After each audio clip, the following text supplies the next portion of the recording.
2009, I was drafted by the San Diego Chargers, 16th pick overall. I come into the first money I had ever seen. I looked at properties that I wanted to presumably invest in and rehab and what have you, but didn't invest, didn't buy anything. Fast forward 2 years, I saw what some of those deals and some of those properties had appreciated to.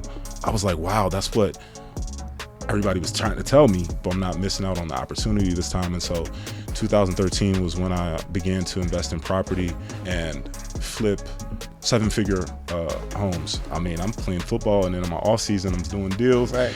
There were a few years towards the end of my career where I was earning more in the real estate space than on the field. Forget about cash and forget about having money in the bank. I want cash flow.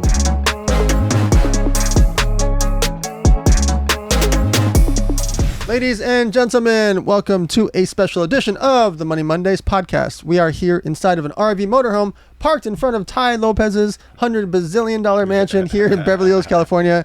And what I've decided to do today is, while we have an event going on inside, we pulled the RV motorhome outside right here by the fountain. And I've got back-to-back podcasts. And our very first one is a friend of mine for many, many years. He's played on the field in sports in the NFL and played in the business field, investing in real estate and doing developments there. So we're going to talk about all things business, real estate, how to transition from athletes to become a business person, because I'm so excited that he did that and I want more athletes to do that. So I'm going to ask him some serious questions about that. So without further ado, give a quick 2-minute bio, Mr. Larry English, and then we'll get straight to the money. Oh man, Dan, thank you so much for having me. It's an honor to be here, legendary Money Mondays.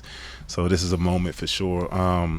Yeah, look, I'm grateful to be in this spot. 2-minute bio, guys. 2009, I was drafted by the San Diego Chargers, 16th pick overall.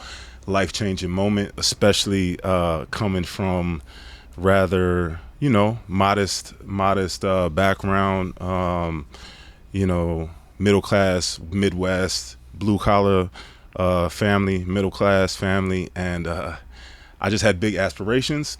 So I learned at a very young age, at 23 years old, that, big things are possible. I played a 7-year career in the NFL, and I began developing property in my off seasons around 2013, 2014. I was always up in LA. I was training here in my off season, so I began buying property. I wanted to get more active in my investment of the capital that I was earning on the field. So I had a 9-year journey in the property development and investment industry. So I really transitioned from professional athlete to entrepreneur, and just really became super, super passionate about the entrepreneur space and just the archetype really of a founder. It is something that I think is roughly just embedded in me at the core. And now I'm at this place in my life where I'm really focused on, serving other founders with the value that I have in the health optimization arena, in the peak performance arena, because that's really my bread and butter, to be quite honest. It's been something that I've been focused around optimizing for the last probably 25, close to 30 years of my life. And I feel like this is something that is very critical for high-level founders and entrepreneurs. So it's a passion project that I get to spend my time working on every day. So I'm going to start off with a very hard-hitting question. Yes, sir. There's a famous statistic that within 5 years of leaving the league in the NFL, over 80% of athletes sadly go bankrupt. Yeah. Why do you think that is? So I think that there's a couple reasons. I think that when you take a professional sport per se, you take a professional sport, I think maybe like the entertainment industry, actors, things of this nature, you move those to one side of the line, if you will. 99% of everyone else that makes it to millionaire status, multi-millionaire status, even billionaire status, they do it in the realm, in the arena of business in some form or fashion, whether it's as an employee or whether it's as a founder and entrepreneur building something that they have explicit control over themselves. But long story short, it is a very iterative process. And especially when you look at a business, for instance, you won't be able to build and scale a successful business that doesn't implode without at some point throughout that journey figuring out at a very deep level how to manage capital, income, expenses. The finance realm is a critical part of any business. That's what I think. Just as is marketing, right? And so to be a professional athlete, it's not that case at all. So you couple that with someone that's very young and add on top of that the time frame for which they have to create those earnings is such a short window, right? As a business person, we can play this game into our 80s, 90s. I mean, look at Buffett, right? So I would probably make the argument that just as many entrepreneurs and business people have gone broke as well, right? For sure. But what's the one key difference, right? Yeah. They can go right back up to the plate and simply do the same thing they did before. Right. Where athlete can't go back on the field. Yeah. The entrepreneur can shake it off, go file through bankruptcy, cry for a few years, and get back into the field. NFL player doesn't get to call back the Chiefs or the Chargers and be like, hey, I'm 39, can I come back? Like, unless you're Tom Brady, you don't get to go back. I think Gronk did that, but Gronk did that. Hey, I was just kidding about that retirement. Let me come back for a couple more years and I'm going to leave again on y'all. So the reason for the question, guys, is there's a couple of key things that would happen.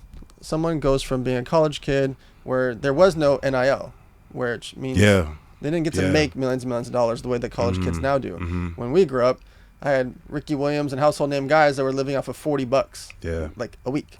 Like we were eating burritos and cutting it in half. Like Darryl Russell from the Raiders, he was living with me, and he would literally joke about they would all pitch in like $5 each to get Jack in the Box. Because they weren't allowed to have a job. You literally weren't allowed to have a job while going through college. And so nowadays a lot of college kids are balling, making crazy money. But the reason I asked the question is, imagine you're 21, you get signed to the Chargers, you play there for 7 years, now you're 28 and it's time to retire or it's time to move on to business.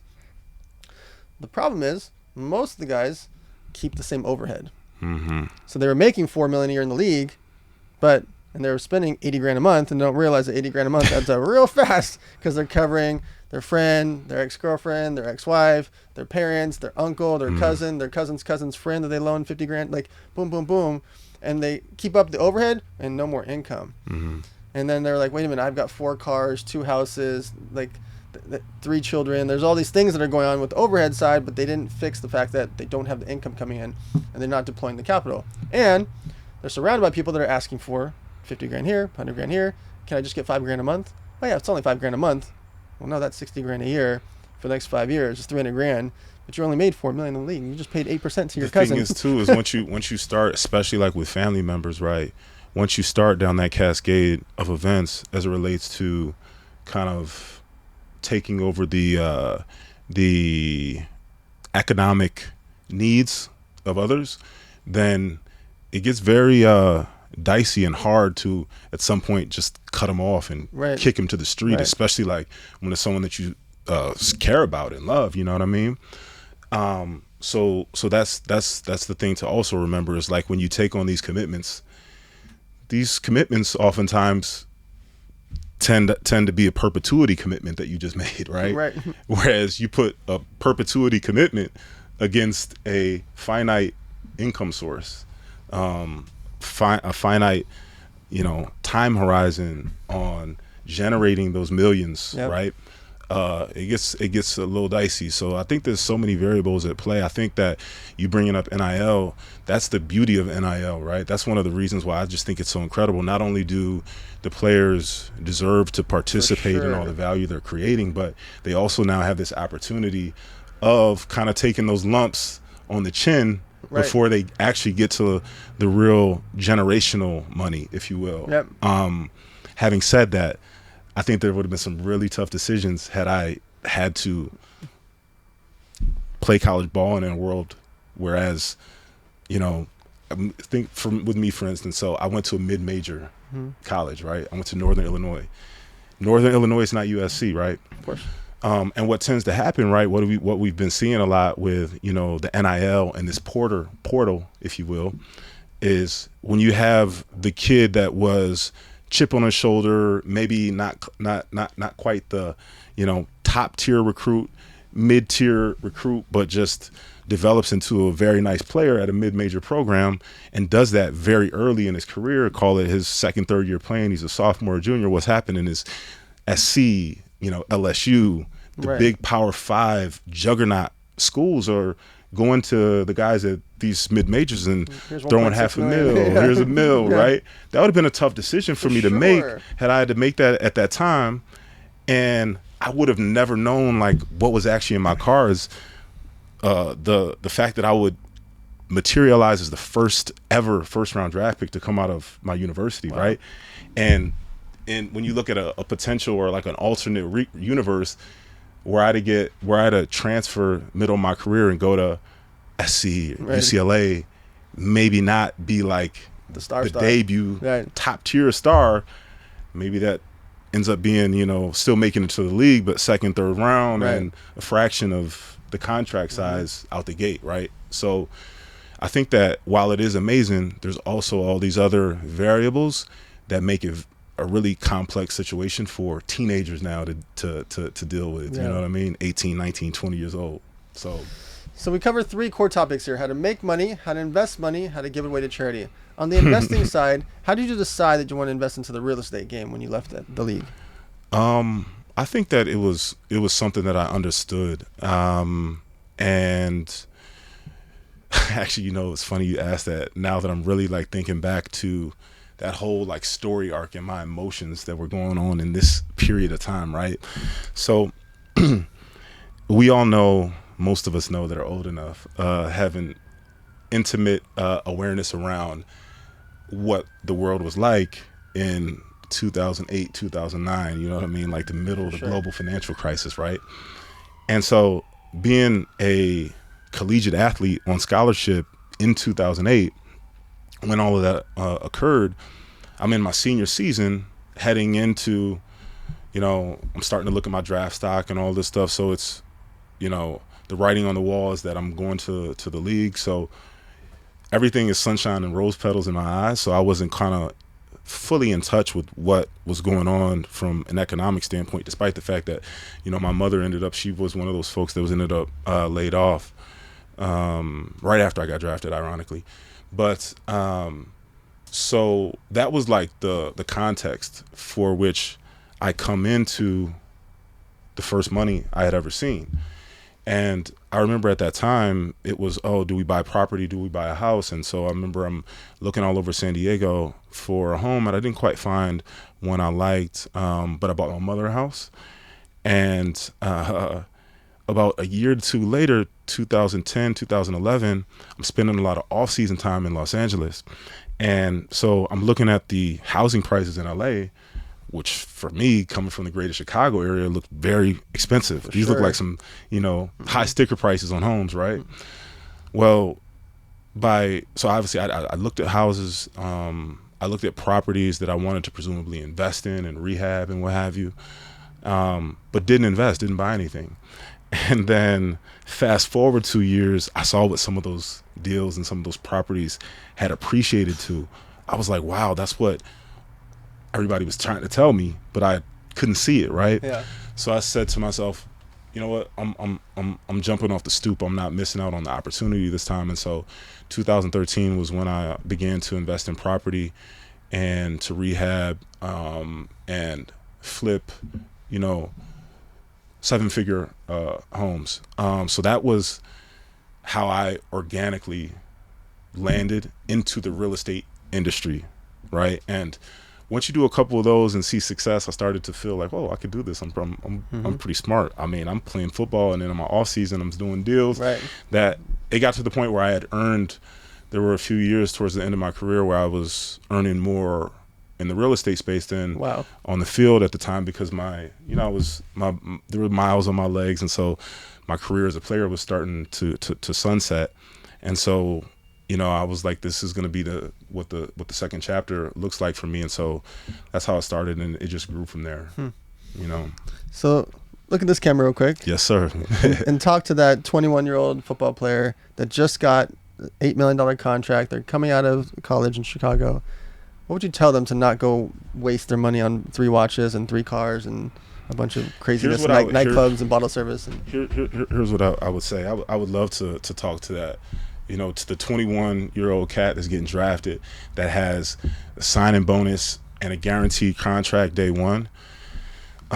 Please understand how what you have in front of you is not a guaranteed career. It is an opportunity. It's a moment in time. Now, it's a blessing nonetheless, but it's an opportunity with which you don't necessarily know when that window is going to close. And so what you need to do is you need to make some very important investments. The first investment that you make is a time investment. It's a time and a passion and a commitment type investment where you invest all of what you are exactly where you are at in that career, in that moment, in that opportunity to become and materialize and manifest the highest version of yourself as an athlete, as a player. That's number one, because that is the opportunity that God has blessed you with in that moment. And then following that, there's going to be another very, very super critical investment that you need to make. You need to take that cash and you need to invest that cash into your mind, because investing into yourself, there is no crypto. It's a better return than Bitcoin, and investing in Bitcoin in 2013, 14 or whatever, like I had the opportunity to do and didn't do.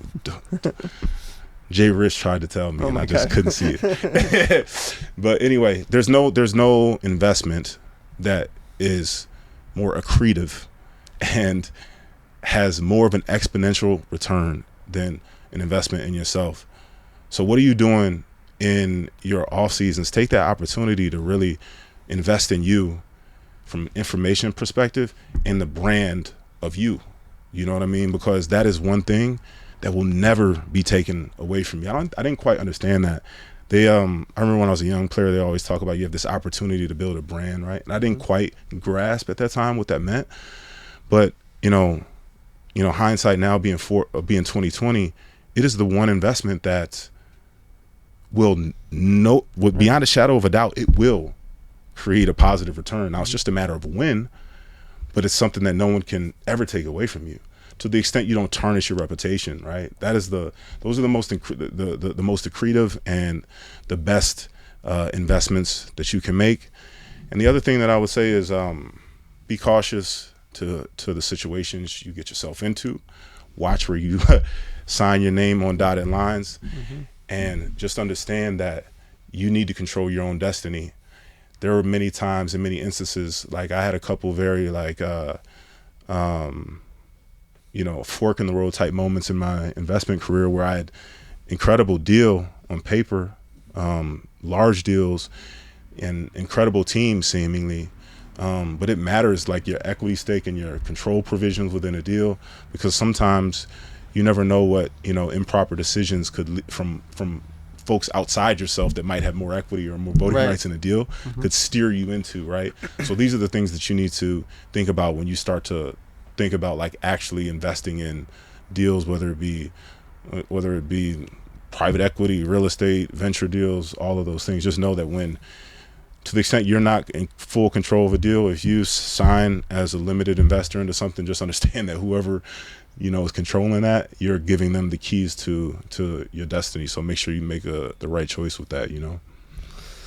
If you are an athlete, an influencer, a music artist, a real estate agent, someone getting big commission or a big check or a big signing bonus, I implore you, please don't go buy 3 cars. You're gonna get numb after the first car. Yeah. I'm not saying don't go buy 1 car or buy 1 watch, but when you buy your second, third, fourth watch, you'll become numb to it. You buy that Mercedes-Benz and that Porsche and that Lamborghini, I promise you after 2 weeks, you're going to be numb to that Lamborghini. It's just going to collect dust inside of your It's funny you say that. Like, I remember like my emotions in that era of my life. And it was like, I look back on it now and I was very much into like buying status and attempting to buy like taste. Do you know what I'm saying? For sure. And a perfect example of that is like instead of buying one watch, I took on this like identity that it seemed cool at the time. Like, oh, I collect watches. I collect watches, yeah. Right?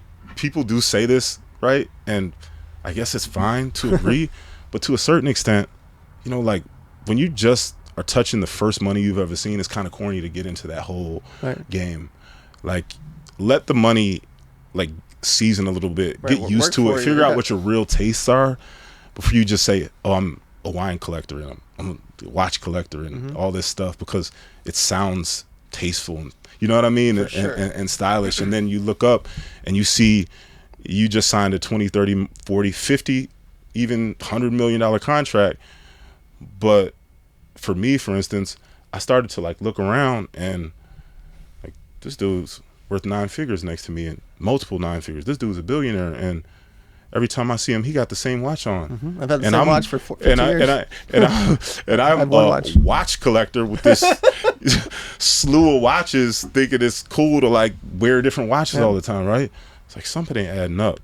And when I noticed that, I'm like, man, I'm selling all this stuff. I sold all the watches. I'm like, I'm having one watch. Like, you know what I'm saying? Like, so I think it's so easy to fall victim. Yeah. 16 years. 17 years now. Jason Beverly Hills, Dunamis, if you're listening. Yeah. That is the Dunamis. I remember those. Jason and Jaime. Exactly. I set up a retail store with the football player that passed away, with Darrell Russell. We built that store in downtown San Diego, and I had a display case for this watch company, for Dunamis.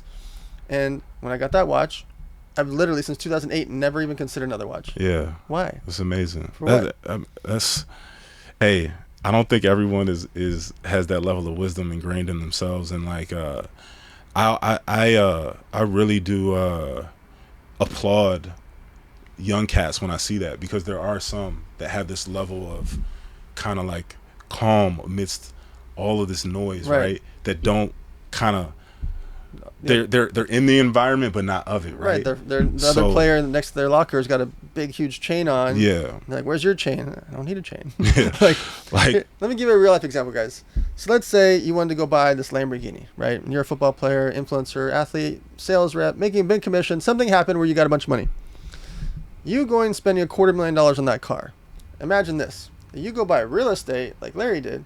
You're getting a 5-to-1. So on $250,000, it means you could go buy a $1.2 million house, because you're only putting around 20% down. That $1.2 million house could start making you $4,000 a month for the rest of your life. Yeah.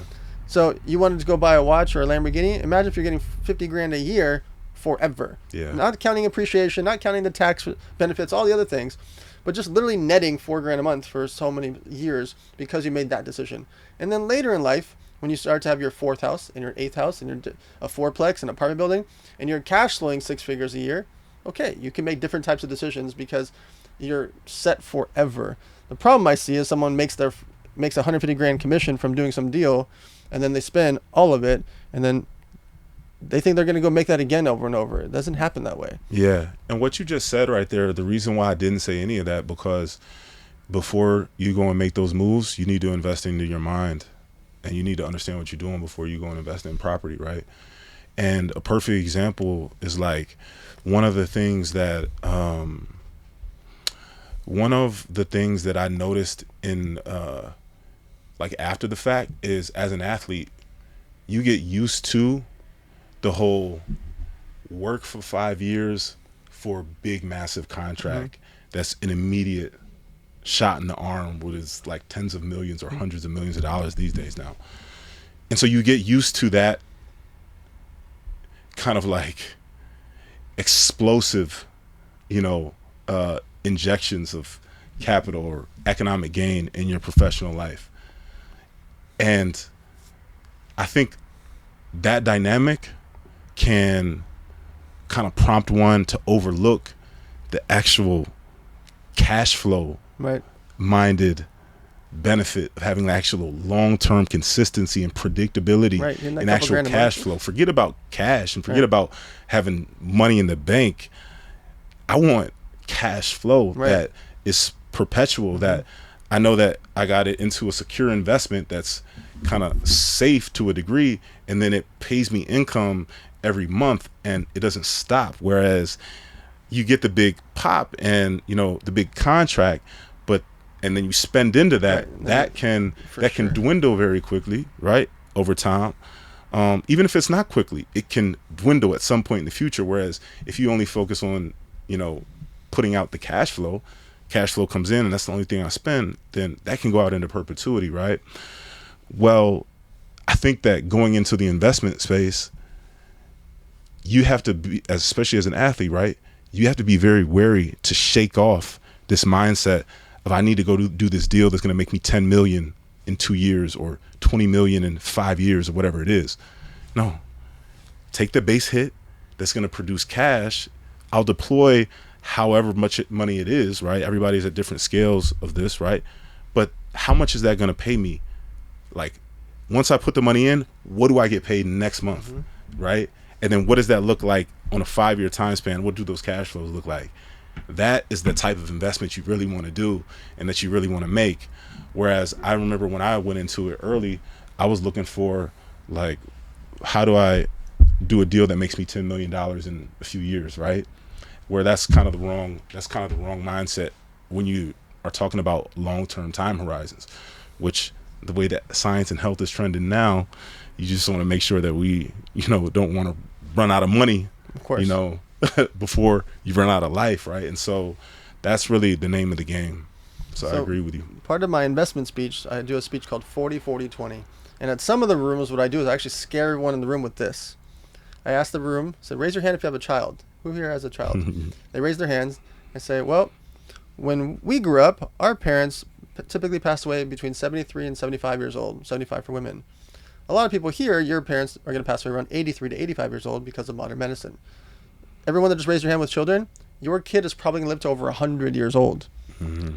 Because when we grew up, there was 64-ounce Slurpees, and Jack in the Box. And, Very right? true. Have you heard the word Slurpee? Supersized fries and all of that. Have you heard Slurpee? Have anybody said No. the word Slurpee to you in a decade? No. Well, when we grew up, that was everywhere. Now people go and get smoothies, and they're taking shots. They're doing mental health and ice plunges and cold baths and saunas. If someone did a cold bath when we were kids, that we would have thought they were a psychopath, right? And then post I about had to them. do that. I right? was doing it. I had to. And now it's cool. People Yeah. pay $60 to jump into a bucket of ice because they want longevity and health. Yeah. I say that because with modern technology and a lot of major medicines and a lot of the huge diseases are getting eradicated, well, the children are likely to live to over 100 years old. Why does that scare people? Because then I say, well, what if your kid wants to retire at 65 to 75 years old? Before, they only needed like 5 to 10 years of money. If you want to go down the rabbit hole, it's hard for people to talk about, but you really only needed like 5 or 10 years of money because you were likely to pass away. What if you retire at 75 and you die at 103? Yeah. You need 3 decades of money. What if you just want to get by on 50 grand a year times 30? We need 1.5 to $2 million, not counting inflation, not counting medical expenses, not counting other family members or anything else. Just to get by, you need 1.5 million. The average American has $5,500 saved up right now. Yeah. So when you just think about why I'm so passionate and why this podcast exists, is we have to have blunt discussions. You have to learn about investing. You have to deploy capital into real estate. You have to set yourself up for your children just to actually survive. Because if they live to 103 years old, you don't want them working at 96 years old at a grocery store. It's just not realistic. Right? They're not going to do that. And so they have to learn about investing, and you have to talk about it now. All right, last topic. Yes, sir. You've been a big supporter of charities. You've been to a lot of my charity events. Why do you think it's important for families, for households, to have some type of charity component with their families and kids? I think that here's the way that I look at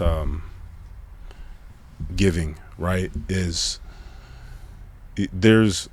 You get just as, if not more, being the giver as you do the receiver, right? So that's number one.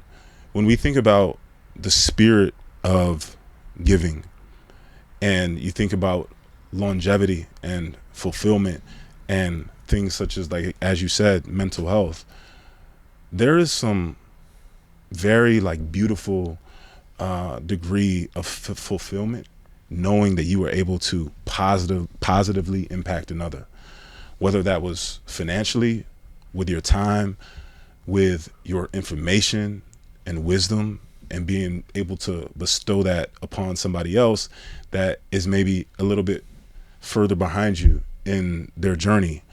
And so I just kind of look at it as we would be well advised to have those that we, as an example, mentee. We have those that we're on a level playing field with, that we exchange like incredible ideas and give to one another in that way. And then we have those that we mentor, right? That are maybe, behind us on that spectrum or that curve of growth and personal development. And it's the same thing as it relates to resources, right? So I know that there were so many people in and throughout my journey that were responsible for me progressing to becoming the man that I was able to become in my adulthood. And so that was always where my passion lied as it relates to this spirit of giving, if you will. I actually had a mentorship philanthropy that I ran for all of my career down in San Diego, mentoring other, young student athletes in the lower socioeconomic communities of San Diego. And I really just received so much fulfillment in being able to see kids that went all the way through our program, from like 8th grade to graduating high school, to where they started to graduating high school and like getting scholarships, and frankly just doing a complete 180 as it relates to how they dealt with people, how they approached their work in school, and how they dealt with themselves out in the world. And so to see some of the successes that we had a part in facilitating back at that time, I think it really even more deeply embedded the spirit of importance around giving. And so that will be a pillar that's very critical within our household. And my 2-year-old beautiful baby India, she'll definitely grow up with that culture for sure. So it leads me to my last question I ask every single guest, and I've never ever gotten the same answer. Okay. So you go, you build your health and wellness company, you build real estate development, and later on in life, hopefully it's 100 years from now, it's finally time for Larry to pass away. Mm-hmm. But you've accumulated $100 million, for example. Mm-hmm. What percentage do you leave to your children? Yeah. It's actually it's funny that you asked that question, because I don't necessarily know the percentage that I'm leaving to my children. I just saw a number that I'm leaving to my children. That's 168 million. Yes, I like it. The higher power spoke to me and told me that was what I was leaving to them. And that was like, I don't know, it was a couple years ago, a year or two ago, that that kind of like great number. Revelation came to me. Mm-hmm. And I even have that, I snapped the picture in because it was in my calculator. I must have like did some math somehow, and that's where the number like came from. And so I snapped it and saved it. And there was a verse that I had read in the Bible, and forgive me that I forget, I think it's in the book of Proverbs. I think it was something that Solomon said, where he more or less said, a good man leaveth an inheritance to his children's children. And so I really like took that to heart. I feel as though that is an area of supreme importance, to be productive in our lives and to provide options and resources that for those that come after us. So when I looked at that $168 million number more recently, there was a part of me that said, my aspiration and my vision is that is a lower percentage that I give to them, than what I pass on to others people, amidst the world, wherever those folks or those causes or those charities may be. But 168 should be a solid start for them. So, all right, guys, check out Larry English on social media. Watch his journey, especially as he's building in the health and wellness field. Make sure to have discussions with your friends, family, and followers about money. We all grew up thinking it's rude to talk about money. I think that's ridiculous. We have to have discussions about salaries and loans and taxes and interest and credit scores and all the things that are real life, because we have overhead, we have bills to pay, and we need to have these blunt discussions. So check us out on themoneymondays.com. We do a Zoom call every Monday at 4 o'clock. I do live Q&A. You can register there at themoneymondays.com. Visit us for elevator funding, elevator mortgage, all things going on in the Money Mondays world. All those websites are available to you guys because we want you to have access to capital and access to information, because that is the way we fix our country from the inside out. Appreciate you guys. Check out Larry English across social media, and we'll see you guys next Monday.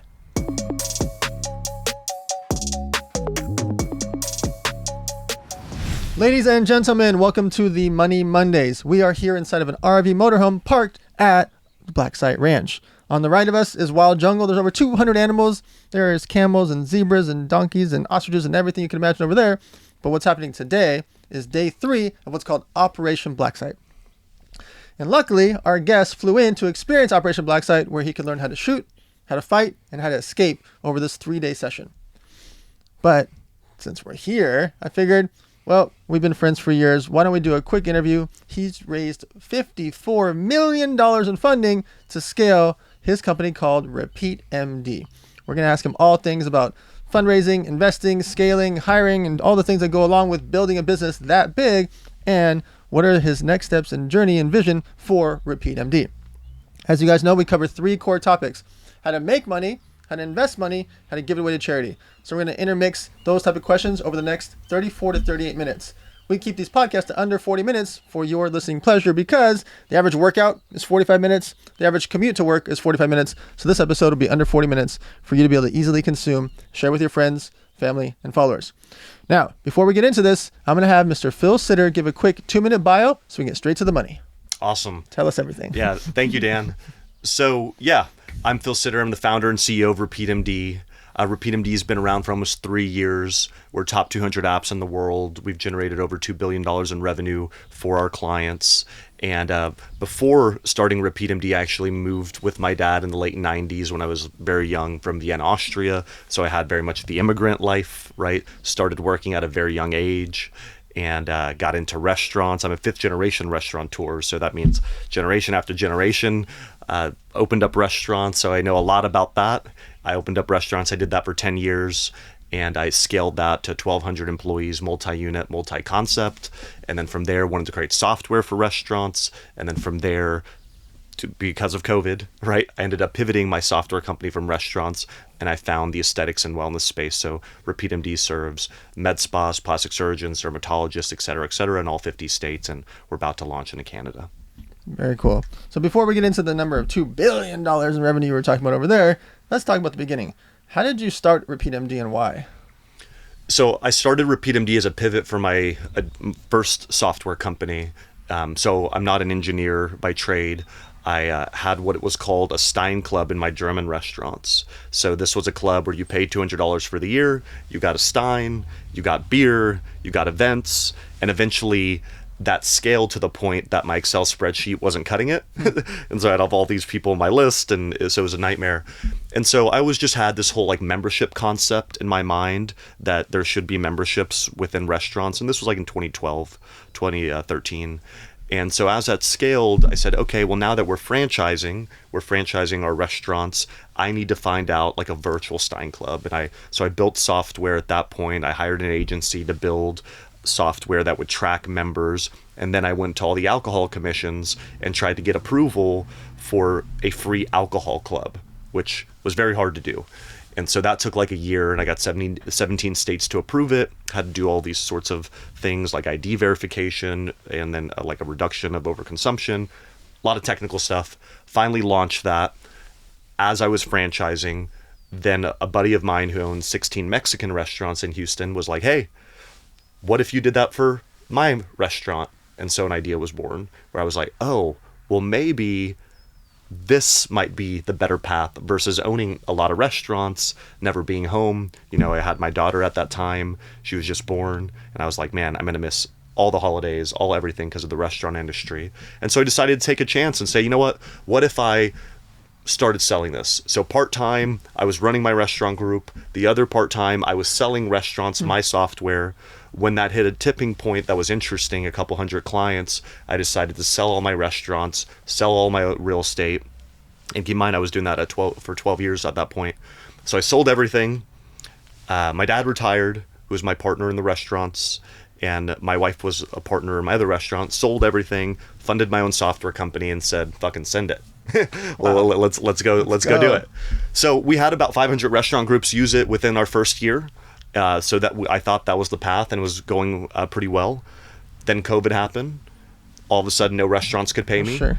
And so, all the QR code menus, like the scan the QR codes, Yeah. I was running $50,000 a month on Google Ads to do free QR code menus for Whoa, restaurants. Got it. Okay. So I was like acquiring a lot of restaurants every month, but for a free QR code thing where we would design it, send it, ship it. I thought of that as a way of like, hey, maybe when this all recovers, they were already a client. Maybe I could get them to buy the software. So anyways, I found it as like a disproportional acquisition opportunity. Turns out that COVID was going to last longer than I was anticipating, and I was losing, a lot of money every month, probably like $100,000 a month all in. And I needed to find other places to sell the software to. And so, we were doing country clubs. I pitched like a school board on creating rewards programs for attendance, because that has like a big effect on like their funding, because it has an effect on tests, etc. Long story short, I pitched everyone the ability to create a mobile app for rewards for their business, of any business, auto mechanics, pretty much anything. Lo and behold, I landed on a ENT opening up a med spa. And he was interested. So my co-founder and VP of sales at that time, he was like, hey, this might be interesting. And so we did it. He got a 6-figure return in 90 days. I went out in the woods, took some magic mushrooms, decided to pivot my entire company with my friends. True story. Came up with the RepeatMD URL, went on GoDaddy, bought the domain. And then, I had a bunch of customers. And I said, we're going to pivot completely out of restaurants, close this down. We're moving to RepeatMD. And that's how RepeatMD got started. Okay. So now you're live. It's Yeah. working. And I like to use this example a lot, by the way, guys. What you just heard was, when I see an original business plan, it's really rare that business that I invest into is going to be the same 1 year from now, 2 years from now, 3 years from now, 4 years from now. Things change. Even when things are going good, things change. There's an evolution as you're building and scaling a company. And you're hearing it here with the RepeatMD story, that even now things are going to change along the way, because you learn, you bring in new data, you get partnerships, you raise more capital, you get smart people around you. What if we did this? What if we had this feature? What if we had this bell and whistle? Think about Instagram. When we all first started Instagram, what could you do there? A photo. That was it. Then they all of a sudden get bought for $1 billion in less than a year. They had like 11 employees, which sounded crazy, right? Sounds insane. Yeah. $1 billion for a photo app. There was over 200 photo apps at the time, by the way. So why this one? Well, now they do over $1 billion revenue every 14 days. Yeah. Just to be clear. And that number is going to get faster and bigger as we, And so it went from a photo app to then, oh my God, you can do a 15-second video clip. Oh my God, you can do a 60-second video clip. Oh my God, you can do a 3-minute video clip. Wait, you can do IGTV. Wait, IGTV didn't work. Let's remove that. You can do Reels. You can do Instagram stories. Now you can do DMs. Pop, pop, pop, pop. We all just think of it like, oh yeah, they always did videos. No, they didn't. Yeah. It's an evolution over time as you bring in more money, more capital, smart people around you, and you're getting advice from people that are above you, alongside of you, and your customers along the way. Right. They're telling you they want longer videos. Okay. They're telling you they want other options. Okay. They're telling you they want to show short form, quick stories. Okay. Like, they're just learning. And along the way, they tried to buy Snapchat. As soon as Evan Spiegel said no, guess what? Instagram stories became the biggest thing in all of social media history. We get more requests at Elevator Studio for Instagram stories than any platform itself, even though it's just like a subsection of a platform. And so the point of this is, the story you've heard about to get to RepeatMD, now we're going to go along the way. Once RepeatMD started, day one, and you started to get your first few hundred salons and spas onboarded, medical spas, etc., tell us how that evolved along the way. Yeah, I mean, I think the big lesson here is like, you just got to try things, and as long as you have a good team that's committed to, you can pretty much figure out anything. And so we had like 9 employees that transferred over from our existing company into RepeatMD, and we just went all the way in. A mentor of mine, his name was Jay Abraham, and he told me, when going to market with your product, find out who already has your customer and just partner with them. And so we built a great product, and then we found out who has our customer, and we just partnered with them. And so at that point, it was the medical manufacturers, the device companies that were selling a couple $100,000 capital pieces of equipment to doctors that they wanted to get in cash pay. And so all we said to ourselves, like, can our product help them close more deals?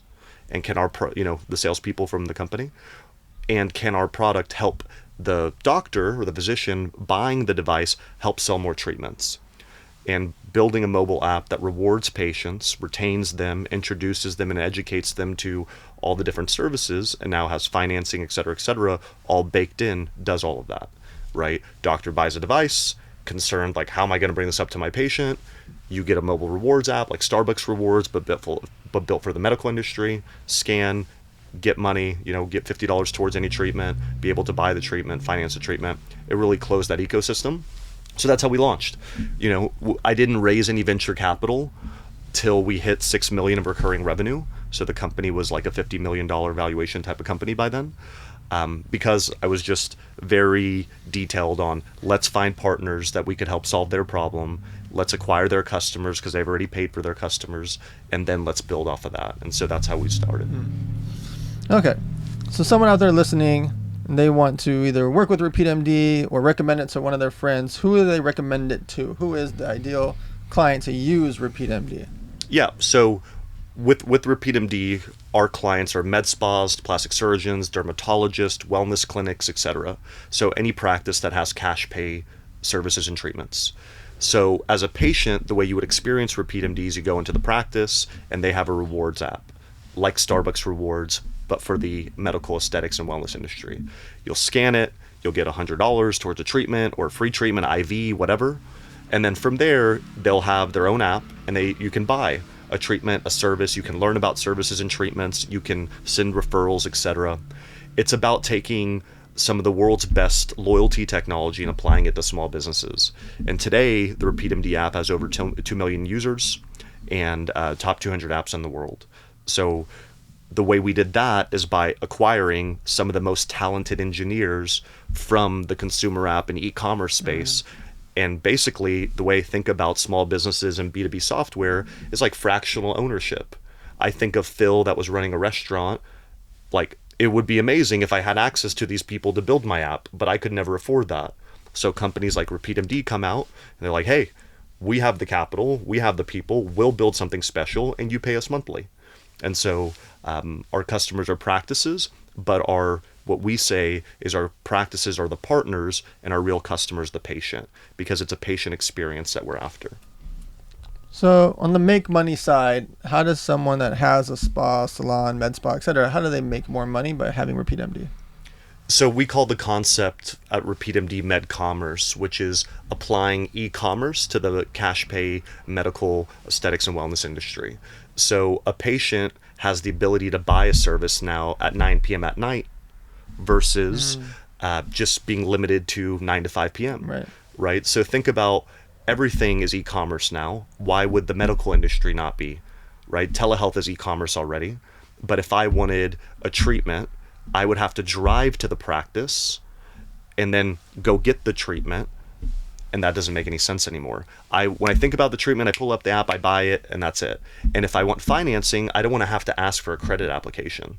Like, hey, this $4,000 treatment that I'm getting ready for a wedding, do you have financing? Sure, here's a care credit application. It's like nobody wants that. Rather, pull it up on the app, wedding ready package, buy, affirm, finance, done. Here you go. Practice gets paid the next day. So it's applying e-commerce to the medical industry, in which we coined the term med commerce. Got it. That's super cool. All right. So we talked a bit about the make money side and the general story to get to where we are. Let's talk about investing. Why is it important to invest into people for your company as you're scaling? Well, that's actually a timely question. So we after bootstrapping, which is, bootstrapping is where you as a founder run the company without raising any outside capital. So we bootstrapped to 6 million of annual recurring revenue. From there, I took my first seed money, right? And we raised like $6 million. From there, I made a massive mistake. So I got $6 million and I decided, hey, let me hire professional managers, right? Professional management.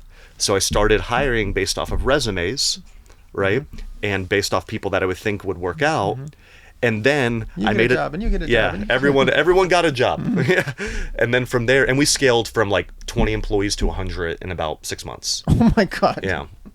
So we scaled really fast, and we were taking a lot of customers in. Product wasn't necessarily ready for that, and the management system, what I did, I made another critical mistake. So first thing is, don't hire people just because of fancy resumes. Yep.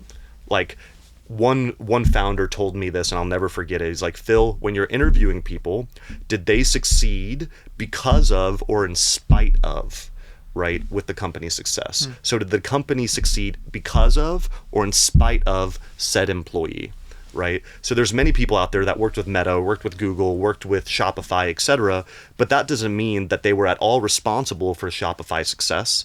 They could have actually been a huge cancer in the organization, and they just happened to be there for 6 months, a year, or 2 years, right? So what I did is I hired a bunch of professional managers. The issue with that professional management was I didn't have an operating system. So every department was ran the way they wanted to run it versus what's the RepeatMD way. So now you have like 9 departments all running differently and creating silos. So I had to, after that was created, I had to take a big step back and like totally, do a turnaround in my own organization. Even though we were very successful on the outside, inside, the culture was no longer what I wanted it to be. And so, long story short, it took about a year to really get back into what the RepeatMD operating system is. No silos, no politics, no bullshit, just everyone feeling like a startup again. And at 100 employees or more, like, you still are a startup. But boy, like, anytime you get after 20 employees, your culture, whatever you built, whatever you think you built, can totally go away if you don't have an operating system. So long story short, that's like, if you are a startup founder, before you start hiring professional managers, you need a very strong take on what your operating system is, what your culture is, and who you hire, who you fire because of those systems. So the next part about investing I want to ask you about, outside of investing in people, is buying companies or acquiring companies to fast forward your scale. Why is it useful to, as you're building a business, to potentially acquire competitors or companies that are smaller than you or mid-size that you can acquire to help speed up the process of your growth? Yeah, acquisitions are really interesting because there's 3 ways to think about it. When you're looking at a competitor or looking at a potential partner, can I buy them? Can I partner? Can I buy them? Can I partner with them? Or can I acquire them? Wait, no. Can I buy them? Can I acquire them? Or can I build what they have? Buy, build, or partner, right? Buy, build, partner is the framework. And so when we think about acquisitions, we say, okay, buy, what does that look like? Which a lot of times you see companies being bought, but it's just really a stock exchange, right? It's like everything is fictitious. The company's worth 500 million. They acquired a company for 50 million. All they did is give them 10% of the $500 million valuation. Very little cash is ever being exchanged in these circles, right? It's just like all based off, what McConaughey and Wolf of Wall Street's a fugazi, it's fairy dust.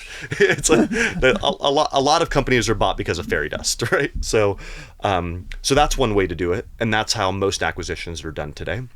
The other one is you can partner or you can build. My preferred path is partner and use us as a distribution channel. And then if that becomes really exciting, then you can acquire them. But I almost never would think about buying a company first. I would always want to partner first, see who they are, see their culture, do they have the ability to fulfill their promises. And then from there, we can buy them. And so I always think about partner before buy. All right. So investing in people, investing in acquiring companies. What about on the personal side? When do you know, like, okay, I've got enough capital coming in, maybe I can go outside of my core company, outside of reinvesting in the business, I don't have to bootstrap anymore. When does someone like Phil start investing into real estate or businesses or private equity or even just the stock market and CDs and other things outside of your core business? So before I started RepeatMD, I had 14 different companies. And during those companies, not like Dan. Dan's got 200 different companies or 300. What is the number? How many companies are you involved with? Who knows? He's lost count. That's a lot of companies. And so, but what happened to me that was interesting was I wasn't hyper successful in any company, not to the level that I am today. And what I realized when I made a conscious choice. I made a conscious choice that I'm going to sell everything and just focus on one company, which I call Umbrella Wealth. If you think of an umbrella, you see the stick and it goes like this. I would say most people can't do multiple companies to a stage that they've built the umbrella. You see like a company like Amazon Bezos. Well, he started with one company and he built that company very big, and then he started acquiring other companies, Zappos, now he does Blue Origin, all the other different companies that he has, AWS, etc. And so what I would say to most young founders or most young people is focus in on a single thing, get really successful on it, make enough money, and then branch out. And so for me, our company is worth multiple 9 figures, but this is the only thing that I actively do today because I want to get this company to a multi-10-figure company, multi-billion-dollar company before I start taking active interest in anything else. So I'll passively invest in things, stocks, crypto, ETFs, some of the deals that you have, etc., but nothing actively. I have no time for active investments right now, but everything passive. But before I had anything this large, I had 14 active investments, and none of them were hyper successful because my attention was divided by 14. Mm-hmm. And so now I'm a really big believer that if you're in your 20s, you should get very skilled or go to one company, start your own company, whatever it is, and do that to the point that you can branch out. All right, let's talk about the philanthropy side. Why do you think it's important for companies, whether it's for their culture, their employees, or their brand outside, to involve charity into their world? So, as you've said many times, people buy from people that they know, like, or trust, right? And there's no greater way to show that, who you are as a person than by giving back. And so giving back is interesting because when you're a founder, especially in the early days, like the bootstrapping days, you don't think of like, how do I give back? Because you feel as though that you can't even take care of yourself. And so one way that I would suggest to people to think about giving back is adding a disproportionate amount of value back to their clients, and start with that. There's the personal philanthropy side, but I know many business owners are like very much stuck in that mindset of like, I don't have enough. We'll start with people that are in your inner circle, right? When we had our restaurants, I created a very tiny foundation called the Sitter Foundation, and we didn't have enough money just to give away, but what we did is we had an avenue for people that went through life circumstances that were uncontrollable. In Houston, a lot of hurricanes, and we would donate to that, and we would have our vendors donate to that. So when someone came in and said, hey, can you sponsor this for $1,000 or $2,000? We had a foundation that could do that. And so it wasn't even our money. We just took some money that we were getting in already, and, partnering with people to make that foundation. So even if you're a very small business, there's ways to make charity or charitable contributions, etc., real for you. But I think the most important thing is that in today's world of transparency, people really want to trust the person before doing business. And person that's actively doing that, giving the charity, seems fairly trustworthy. Absolutely. Right? On a personal level, what types of charities, how do you know when something can impact you? The way I talk about it is, oftentimes it's usually like, okay, someone in your family had breast cancer, so that's what you support. Right. Someone grew up homeless in your area, someone got Alzheimer's or dementia. Typically, that's how you find something, and you will donate more money, time, and energy to things you care about.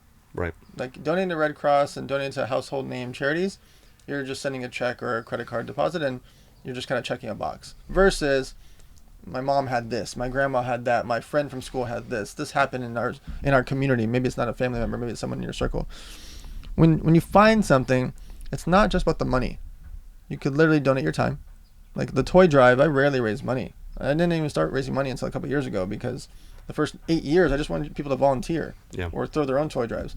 And this last one we got 200,000 toys because we finally all right guys, let's rally the troops and hey, RepeatMD, will you donate? Hey, my friend, will you donate? Like, then we actually started hitting the phones because of the scale.